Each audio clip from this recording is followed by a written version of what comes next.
नमस्कार, प्रखर राजपूत को देख रहे हैं। यहाँ पर आज तारीख है 22 जून साल 2026 और इजराइल, फिलिस्तीन, लेबनान, पाकिस्तान, भारत समेत पूरी दुनिया की खबरों के साथ एक बार फिर से आपके सामने हाजिर हुआ। दोस्तों, इस वीडियो में हम आपको बताएंगे कि भले ही स्विट्जरलैंड के अंदर ईरान और अमेरिका की डेलीगेशन बातचीत करने के लिए पहुंचे हुए हैं, लेकिन इस बातचीत में जो चीजें हुई हैं, जिस हिसाब से ईरान ने बॉयकॉट किया, जिस हिसाब से डोनाल्ड ट्रंप ने धमकी दी, इससे एक बात बहुत साफ हो गई है कि यह सीज फायर ज्यादा लंबे वक्त तक नहीं टिकने वाला। चूंकि डोनाल्ड ट्रंप ने कुछ ऐसा कहा है जिसपे ईरान बहुत बुरी तरीके से भड़का हुआ है। और साथ ही दोस्तों, इस वीडियो में हम आपको यह भी बताएंगे कि एक तरफ तो बातचीत हो रही है, एक तरफ तो यह कहा जा रहा है कि लेबनान के साथ कंप्लीटली इजराइल सीज फायर करेगा, लेबनान के ऊपर कोई हमला नहीं करेगा, लेकिन वहीं दूसरी तरफ दोस्तों, लेबनान के अंदर इजराइल ने हिजबुल्लाह के लड़ाकों को एक सीक्रेट बंकर के अंदर घेर के रखा है और 30 से ज्यादा हिजबुल्लाह के लड़ाके इस समय बंकर के अंदर घिरे हुए हैं। और ईरान को इस बात की चिंता है कि कहीं इन हिजबुल्लाह के लड़ाकों को इजराइल कोई नुकसान न पहुंचा दे।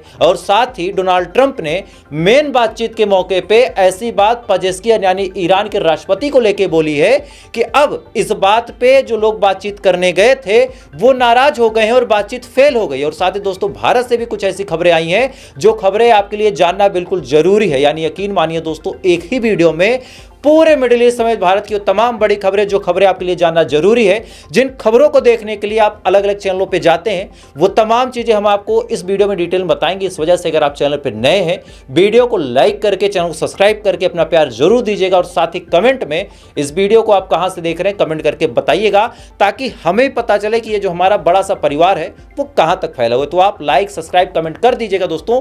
तब तक एक एक करके मैं आपको खबरें बताता हूं। और सबसे पहली, सबसे बड़ी और सबसे अहम खबर इस समय निकल के सामने आ रही है कि ईरान और अमेरिका के ऑफिशियल बातचीत करने के लिए स्विट्जरलैंड में पहुंचते हैं। अब जब ये पहुंचते हैं, दोनों जगहों के डेलीगेशन, यानी ईरान की तरफ से अब्बास अराची साहब गए, गालिबाफ साहब गए, अब ये तमाम लोग अपने अपने मंत्रिमंडल के लोगों को लेकर जब जाते हैं, इधर से अमेरिका की तरफ से जेडी वेंस आते हैं, साथ ही मार्को रूबियो आते हैं, तो शुरुआत में ही कुछ ऐसा माहौल था जिसके बाद ये लग रहा था कि दोनों देशों के अंदर अच्छी खासी नाराजगी है। सबसे पहले जब दोनों देश के डेलीगेशन पहुंचते हैं तो वहां पे एक सेरेमनी होती है और कहा जाता है कि आप दोनों देश के जो डेलीगेशन आए, यानी ईरान की तरफ से जो लोग आए हैं, अमेरिका की तरफ से जो लोग आए हैं, वो लोग आपस में हाथ मिलाएं। अब यह बात दोस्तों जब बोली गई, तब ईरान ने पहले ही हाथ मिलाने से इनकार कर दिया। यानी ईरान इस डील में बातचीत के मूड में वैसे भी नहीं था, ईरान ने इनकार कर दिया। उसके बाद दोस्तों बातचीत शुरू हुई। बातचीत में लेबनान का मुद्दा नेगोशिएट होने लगा, इसके अलावा जो यूरेनियम है उसका मुद्दा नेगोशिएट होने लगा, इसके अलावा स्टेट ऑफ हार्मोज का मुद्दा नेगोशिएट होने लगा। यानी कुछ जो फाइनल पॉइंट बचे थे उस पर ईरान और अमेरिका बातचीत कर रहा था, इस उम्मीद में कि कोई शायद फाइनल अगर कंक्लूजन निकल जाएगी तो जो जंग की आग भड़क रही है वो शायद ठंडी पड़ जाए। लेकिन इसी दौरान दोस्तों पेजेश्कियान साहब की तरफ से एक बात बोली गई। पेजेश्कियान साहब ने कहा कि हम अपने न्यूक्लियर के मामले में कोई समझौता नहीं करेंगे और यूरेनियम को इनरिच करना हमारा अधिकार है। और हमारे सुप्रीम लीडर आयतुल्लाह खामनेई साहब ने इसी वजह से अपनी जान दे दी, अपनी शहादत दे दी, अपनी कुर्बानी दे दी कि हम अपने यूरेनियम के मामले में, अपने परमाणु के मामले में अमेरिका के हिसाब से नहीं चलेंगे। अब पेजेश्कियान ने यह बात जैसे ही बात बोली, फौरन ही डोनाल्ड ट्रंप की तरफ से धमकी निकल के सामने आई। स्क्रीन पे आप देख सकते हैं कि डोनाल्ड ट्रंप ने साफ तौर पर कहा कि अगर यूरेनियम के मामले में ईरान हमारी बात नहीं सुनता है तो हम फौरन ईरान के ऊपर हमला करेंगे और ईरान को नक्शे से मिटा देंगे। मतलब आप सोचिए, एक तरफ बातचीत हो रही है और दूसरी तरफ डोनाल्ड ट्रंप ने यह बात बोली। दूसरी बड़ी बात दोस्तों, डोनाल्ड ट्रंप ने यह बोली कि लेबनान के मामले में ईरान हिजबुल्लाह का सपोर्ट करना बंद कर दे, क्योंकि इधर इजराइल ने चूड़ी कसी इनकी। इजराइल ने इनको समझा दिया है कि बेटा हमारे खिलाफ जाके तुम चल नहीं पाओगे। बेन गवीर ने धमकी दी डोनाल्ड ट्रंप को, बेंजामिन नेतन्याहू ने धमकी दी, और जब यह धमकी का सिलसिला इजराइल की तरफ से लगातार हुआ तो आज डोनाल्ड ट्रंप के मुंह में इजराइल की ही जुबान है। लेबनान को लेकर साफ तौर पे कहा इजराइल के इशारे पे ही कि हिजबुल्लाह जो है, ईरान उसका सपोर्ट बंद करे और अगर सपोर्ट करता है तो हम ईरान पे हमला कर देंगे। मतलब स्टेट ऑफ हार्मोज के मामले में भी कुछ बोला, अभी आपको बताऊंगा। इधर यूरेनियम के मामले में हमला करने की बात की, इधर लेबनान के मामले में हमला करने की धमकी दी। ऐसे हाल में जो लोग बातचीत करने गए थे उन्होंने वहां से वॉकआउट कर दिया और बातचीत को बीच में ही छोड़ दिया और कहा कि जिस हिसाब से डोनाल्ड ट्रंप धमकी दे रहे हैं तो इस बात को डोनाल्ड ट्रंप याद रखें कि जवाब देने के लिए हम भी तैयार बैठे। अब यह बात जब बोली गई ईरान द्वारा, इसी दौरान दोस्तों स्टेट ऑफ हार्मोज को लेकर डोनाल्ड ट्रंप ने एक और बात बोल दी, मतलब आग में घी डाल दिया। डोनाल्ड ट्रंप ने स्टेट ऑफ हार्मोज को लेकर कहा कि अगर ईरान हमारे साथ डील साइन नहीं करता है तो ऐसे हाल में स्टेट ऑफ हार्मोज को हम अपने कब्जे में ले लेंगे और कब्जे में लेने के बाद स्टेट ऑफ हार्मोज पे अपना टैक्स लगाएंगे। मतलब अंदर का जो प्लान था वो प्लान इशारे में डोनाल्ड ट्रंप ने बता दिया। क्योंकि आपको याद होगा डोनाल्ड ट्रंप ने ईरान को यह ऑफर दिया था कि स्टेट ऑफ हार्मोज पे हम दोनों मिलकर टैक्स लगाते हैं और दोनों लोग पैसा कमाते हैं, लड़ाई झगड़ा बंद करते हैं। ईरान ने इनकार कर दिया। ईरान ने कहा कि अबे तुम कौन हो बे, जगह हमारी, जमीन हमारी, तेल हमारा, हमारे मुसलमान देशों का टैंकर वहां से गुजरता है, तुम क्यों पैसा कमाओगे। ईरान ने इनकार कर दिया था। लेकिन अब दूसरी बार जब मौका मिला तब डोनाल्ड ट्रंप ने यही बात बोल दी। खैर, ये काम तो डोनाल्ड ट्रंप ने किया जिसकी वजह से बातचीत फेल हुई और इजराइल इस चीज में और आगे बढ़ रहा। खबर आपकी स्क्रीन पे आप देख सकते हैं कि इजराइल ने लेबनान के अंदर अपने सैनिकों को भेजा है और एक सीक्रेट बंकर में, जी हां, एक सीक्रेट बंकर में हिजबुल्लाह के 30 लड़ाकों को घेर लिया है। हिजबुल्लाह की तरफ से भी फायरिंग हो रही है, इजराइल के जो ये गीदड़ सैनिक हैं इनकी तरफ से भी फायरिंग हो रही है और इस फायरिंग में अब तक 4 इजरायली सैनिक मारे जा चुके हैं, 4 लोग मारे जा चुके हैं। हिजबुल्लाह को कितनी कैजुअल्टी हुई इसके बारे में कोई जानकारी नहीं है। अब ईरान प्रेशर बना रहा है अमेरिका के ऊपर कि फौरन इन लोगों को छोड़ा जाए, अदरवाइज डील टूट जाएगी। मतलब ईरान लास्ट मौके तक ये बात बोल रहा है कि भाई साहब अगर आपको हमसे डील करनी है तो लेबनान के मामले को आप सुलझा लो, हमें कुछ नहीं चाहिए। रही बात यूरेनियम की, तो यूरेनियम को लेकर ईरान का कहना महज इतना सा है कि भाई पूरी दुनिया उससे बिजली बनाती है तो हम क्यों ना बनाएं, और हमें परमिशन देने वाले तुम कौन हो, क्योंकि यूरेनियम जो है हमारी जमीन से निकल रहा है, तो तुम कौन हो परमिशन देने वाले। बस इतनी सी जो बात है, इसी बात पे डोनाल्ड ट्रंप की नाक टिकी है और डोनाल्ड ट्रंप काफी हद तक मान भी गया था। लेकिन इजराइल के कहने पे बात ज्यों की तो है। खैर, इसी दौरान दोस्तों बड़ी अपडेट निकल के सामने आ रही कि जिस समय लेबनान के मामले में इजराइल के ऊपर प्रेशर बनाने का काम ईरान कर रहा है, जिस समय लेबनान के ऊपर लगातार इजराइल के हमले जारी हैं और इन हमलों को रोकने के लिए डोनाल्ड ट्रंप को बार बार ईरान धमका रहा है और कह रहा है कि अगर ये हमले नहीं रुके तो अंजाम बुरा हो जाएगा। लेकिन इसी सेम मौके पे दोस्तों सबसे बड़ी अपडेट ये निकल के सामने आ रही कि गाजा के ऊपर ताबड़तोड़ एयर स्ट्राइक करने का काम इजराइल ने किया है। गाजा के ऊपर ताबड़तोड़ एयर स्ट्राइक हो रही है और अब तक हजारों लोगों की जान जा चुकी है। लेकिन गाजा का मामला अब इतना पुराना हो चुका है, ये बात बड़ी कड़वी है, मैं आपसे कहना नहीं चाह रहा था, लेकिन दिल का दर्द है, आपके सामने आज रख देता हूं कि गाजा में जब लोग मरते हैं, इजराइल हमला करता है, कभी 10, कभी 20, कभी 50, आंकड़ा 1.5 लाख के पार पहुंच गया, 10-10, 20-20 करके ही पहुंचा ना।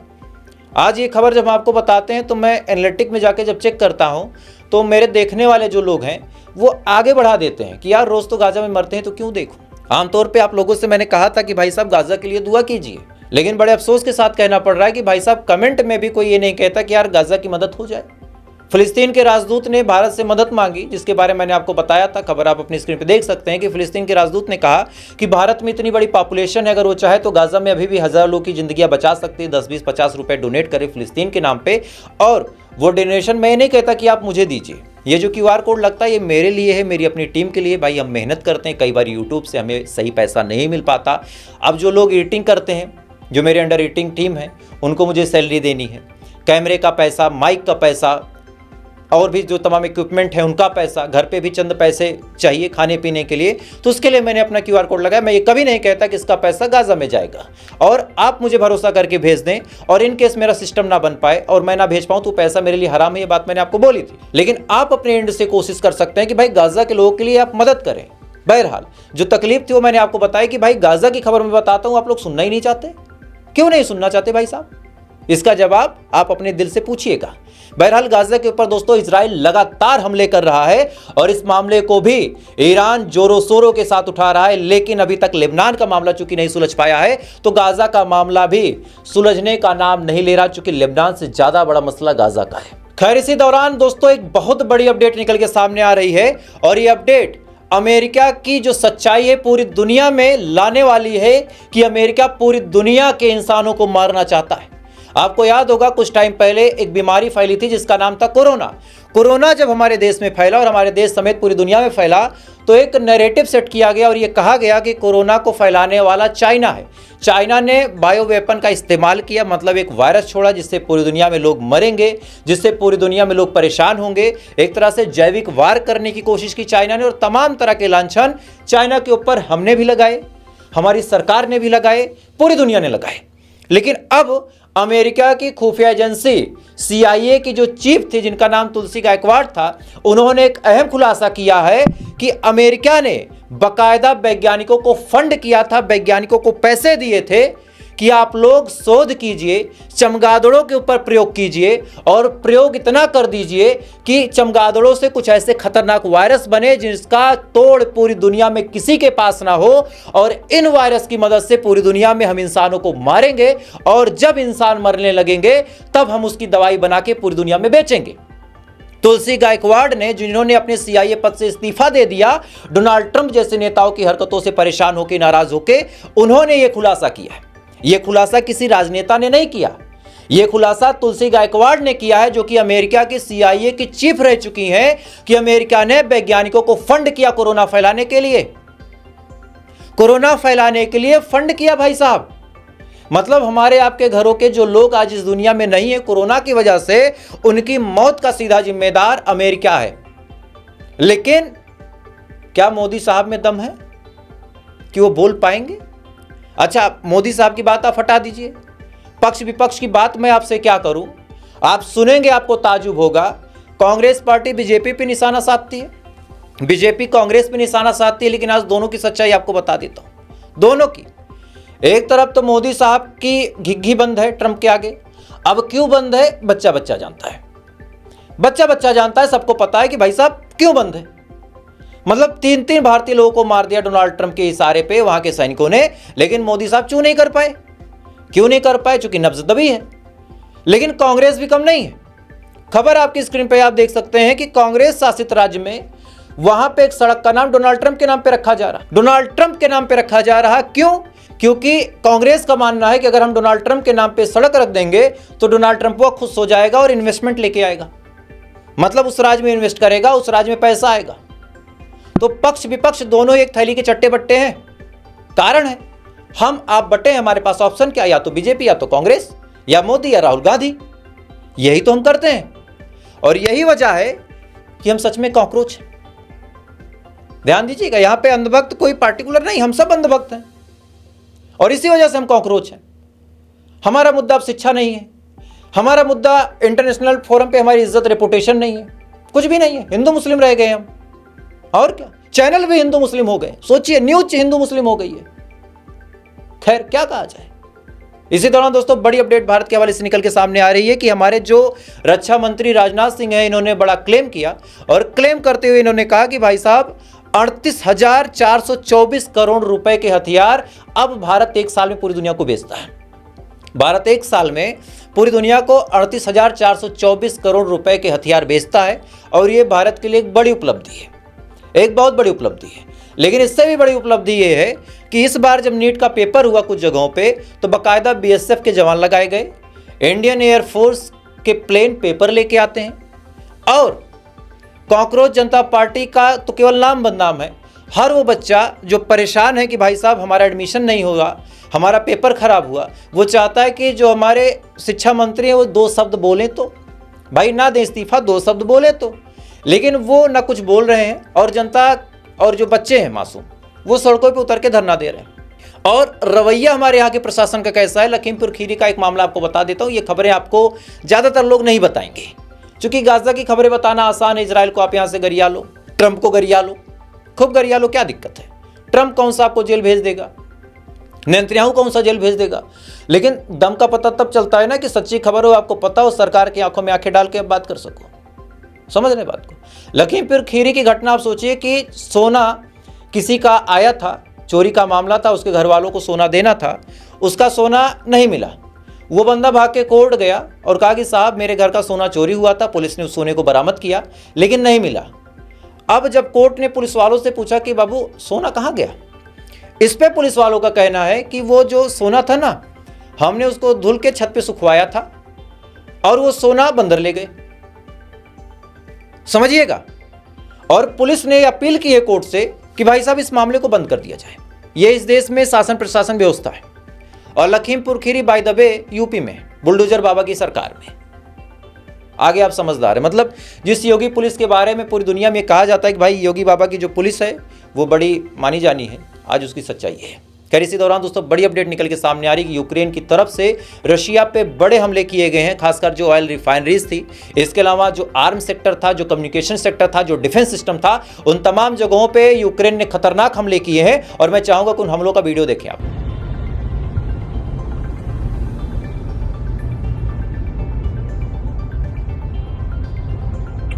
Где-то 11-12 вертолет, который я насчитал, прикинь, они вот воду берут, так берут и выливают на садовод.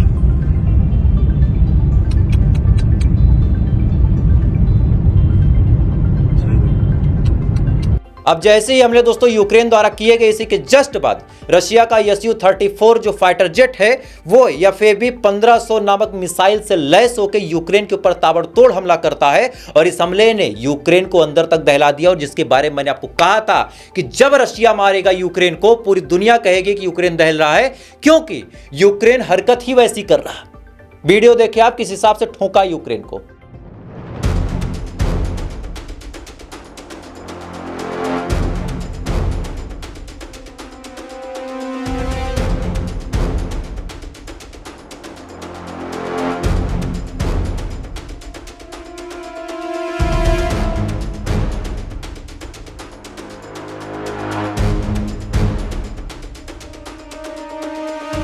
इस वीडियो में आप साफ तौर पे देख सकते हैं कि पिछले कई दिनों से जो लगातार यूक्रेन रशिया पे हमला कर रहा था, पिछले कई दिनों से जो मिसाइल पे मिसाइल ठोक रहा था, आज उसका रिजल्ट यूक्रेन ने दे दिया। मतलब पा गया रिजल्ट, रशिया ने ठोका है और अच्छे से ठोका है। अब कहीं ना कहीं इसमें ईरान का भी योगदान है, अब कैसे वो आप समझदार है। बाकी थोड़ी देर बाद आपसे फिर मुलाकात होगी, तब तक आप अच्छे रहें, खुश रहें। जय हिंद, ऊपर वाला हिफाजत करें।